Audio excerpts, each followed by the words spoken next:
There was an incredibly sad and heartbreaking story that I heard on the news many, many years ago of a San Diego man who was driving home from work, just like he did every other weekday. But unfortunately, this day was very, very different.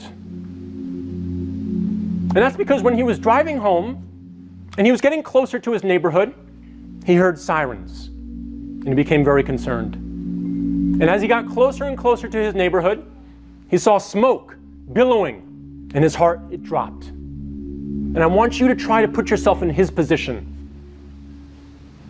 And as he turned onto his street, he saw police cars and ambulances and fire trucks everywhere. And as he came closer and closer to his house, finally he made it as close as he could. He looked up and his house was engulfed in flames. And his family was still inside.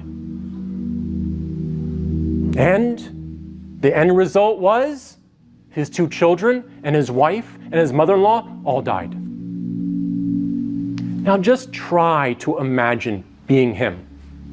Obviously we can't do that unless you've lost somebody very close to you, tragically. But try to imagine, try to capture just a sliver of the immense sorrow that he must have had at that moment. His family killed, his house burned down. Now, listen to this hadith of the Prophet, peace and blessings be upon him. He said, the person that misses the Asr prayer, it's as if they lost their family and all their wealth. SubhanAllah. How can we, after hearing this hadith, ever miss another salah again?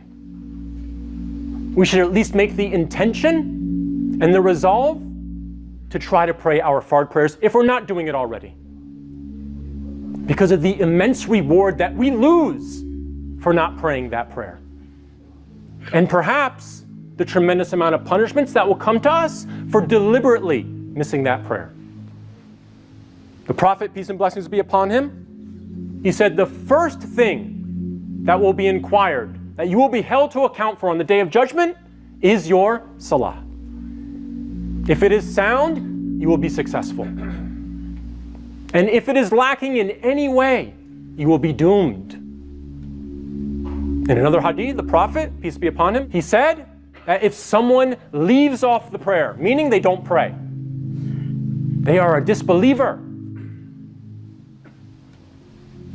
And then finally, in Surah 74, ayah 42 and 43, a conversation is conveyed to us, is documented, of the people in paradise who looked down on the people of hell and asked them, what caused you to be in hell? And they responded, we were not of those who prayed.